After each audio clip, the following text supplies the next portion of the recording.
Okay. Hi, dosto. This is Karthik Anand. I took CAT way back in 2018, scored 99.95 percentile, and it's been 4 years कि मैं students को weekend पे help करता हूँ इन VARC. और जो सबसे पहला क्वेश्चन सारे स्टूडेंट्स आके मुझे पूछते हैं कि how can I improve in RC. बहुत प्रैक्टिस कर रहे हैं बट इंप्रूवमेंट नहीं आ रही. और मेरा उनसे सबसे पहला एडवाइस यही रहती है, किसी चीज को भी इंप्रूव करना ना, पहले उसको समझो, राइट? कि RCs में किस टाइप के क्वेश्चंस आते हैं, कहां पे आप वीक हो रहे हो, क्या चीज आपको नहीं आ रही. Pin point the absolute weak area that you have और उसको प्रैक्टिस करो, उसके थ्योरी को समझो. A lot of people, they do not get the theory of solving questions. They just solve questions. और इसका एक बहुत प्राइम एग्जांपल जो मेरे टीचर उस समय पे कहते थे कि तुम सुबह उठो, 2 + 2 = 4 सॉल्व करो, दोपहर को 3 + 3 = 6, रात को 5 + 5 = 10, और तुमने 3 क्वेश्चन किए मैथ्स के और तीनों सही. और ऐसा तुम पूरे 365 दिन करो, 3 बार, 1000 क्वेश्चन साल में, सारे करेक्ट. बट क्या तुम्हारी मैथ्स इंप्रूव हुई? नहीं हुई. कि तुमने कुछ नया नहीं सीखा. तुम जहां वीक हो तुम वो प्रैक्टिस नहीं कर रहे, तुम्हें थ्योरी नहीं आई. और ये मुझे बात सही लगी, तो आज मैं आपसे शेयर करूंगा कि किस जगह पे ज्यादातर बच्चे वीक होते हैं, क्या कैट में सबसे मुश्किल क्वेश्चन आते हैं और उसका क्या थ्योरी है.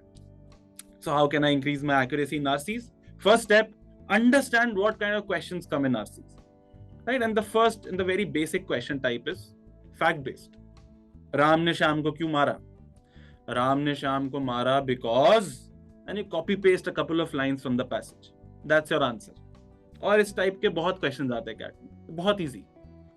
Second are your main idea और समरी बेस्ड क्वेश्चंस, कि what is the main purpose of the author, what is the message that the author wants to convey. और उसमें आपके समरी स्किल्स बहुत इंपॉर्टेंट होते हैं कि आप सारे के सारे पैराग्राफ्स जो हैं पैसेज में उनको रिलेट कर पा रहे हो या नहीं. और सबसे इंपॉर्टेंट और सबसे ट्रिकी और सबसे वो वाले क्वेश्चन जो लोग गलत करते हैं वो है क्रिटिकल रीजनिंग बेस्ड.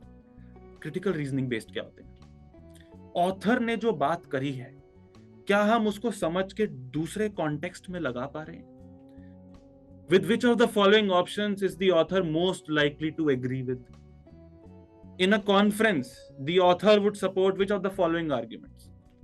अब ये जो arguments इसमें ऑप्शन के तौर पे दिए गए, none of those options are actually talked about in the passage, but you understand कि ऑथर क्या कहना चाह रहा है पैसेज में, और उसके ही थ्रू वो किस बात से एग्री करेगा, डिसएग्री करेगा, किस बात को वो स्ट्रेंथन करना चाहेगा, किस बात को वीकन करना चाहेगा.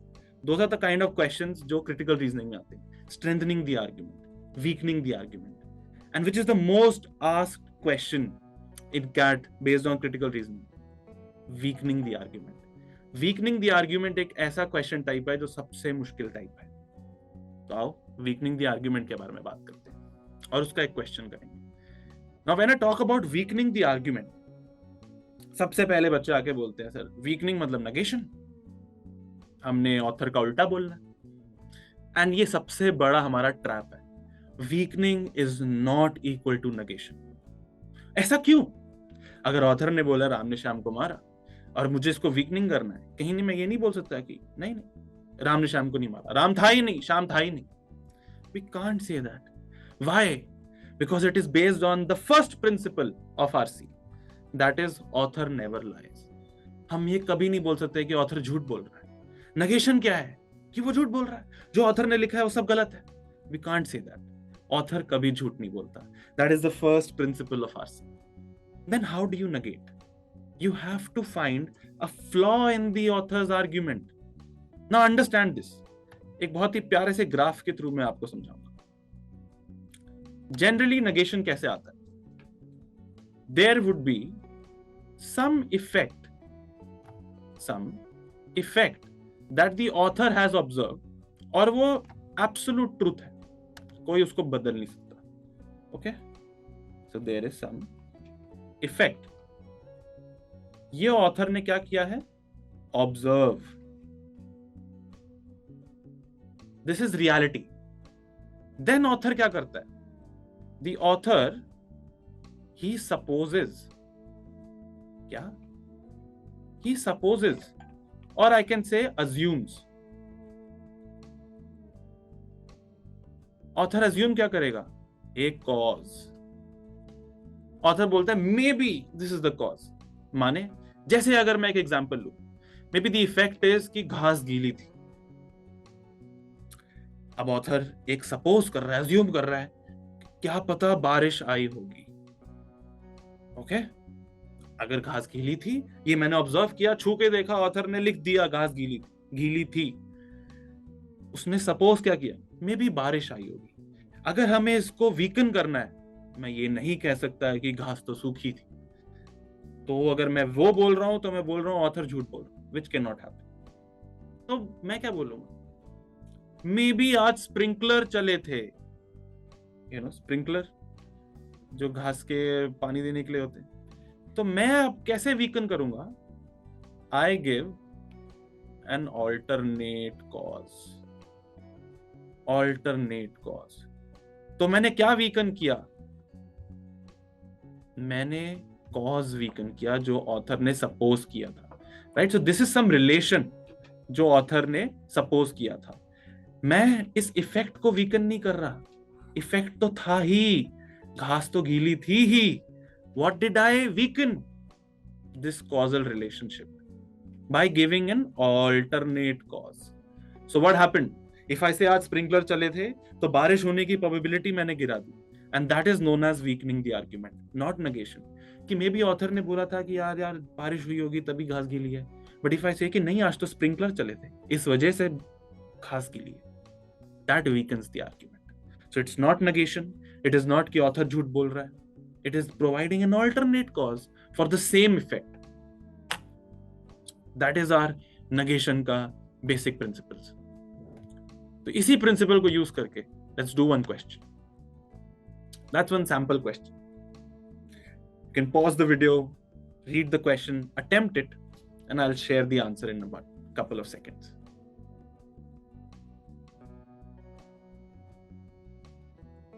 All right. So let's look at this question.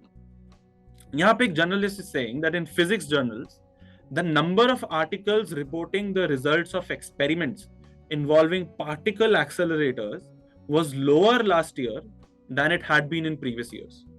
माने कि जो रिपोर्ट हुए number of articles involving particle accelerator ये कम थे पिछले साल than previous years.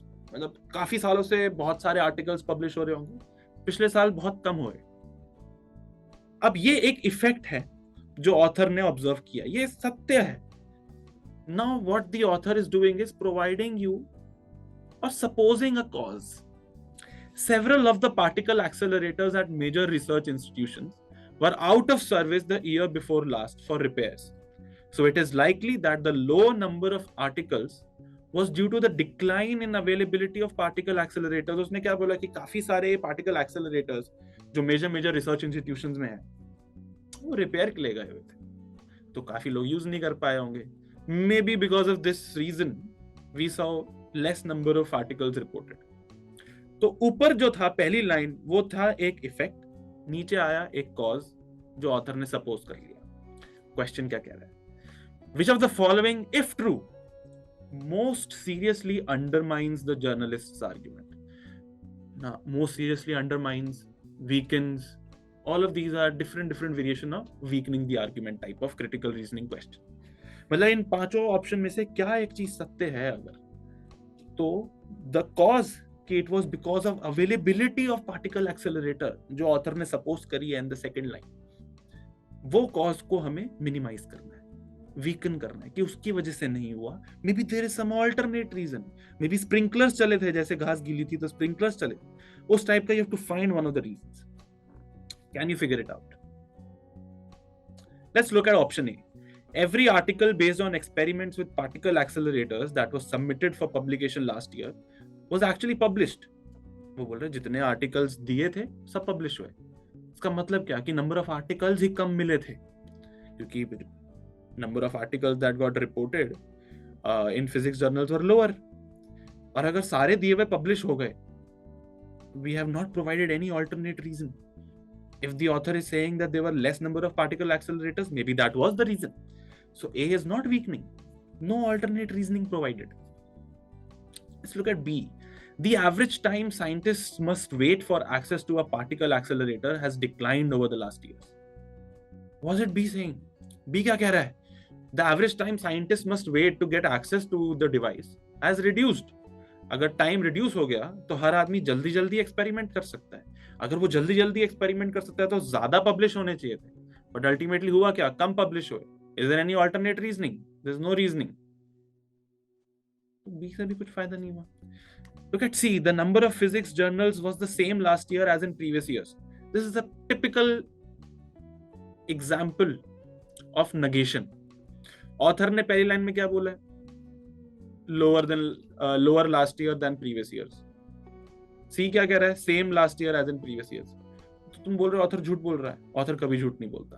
कैट का बेसिक assumption, right? ऑथर कभी झूठ नहीं बोलता. नहीं तो आप तो किसी चीज को कुछ भी बोल दोगे, right? So C is a typical example of an option that is wrong. Look at D. Particle accelerators can be used for more than one group of experiments in any given year. Does not change, right? If it can be used for more than one group of experiments. But हुआ क्या? If there were a lot of particle accelerators जो repair के लिए गए हुए थे, तो वो एक भी एक्सपेरिमेंट के लिए यूज नहीं हो पाए. Maybe that is exactly the reason. अभी भी हमने कोई alternate reasoning नहीं दी.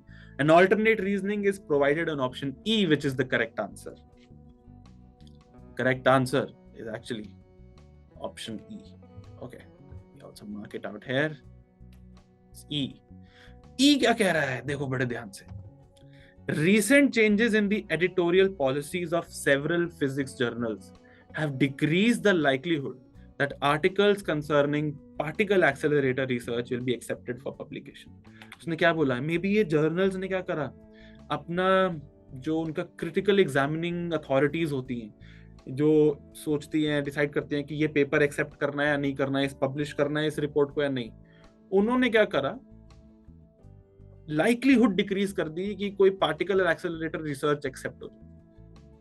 तो उन्होंने अपने पॉलिसी स्ट्रॉन्ग कर ली कि कोई भी बेसिक रिपोर्ट को हम एक्सेप्ट नहीं करेंगे. दे change their policy and it is because of this policy change that there were less number of physics journals reported. It was not the availability of particle accelerators. E is providing an alternate cause for the same effect and therefore E weakens the argument. अगर आपको इस type के और questions जानने हैं और theory build करनी है to solve RCs better for your CAT exam, so follow this channel, like, subscribe and share this with as many friends. Thank you.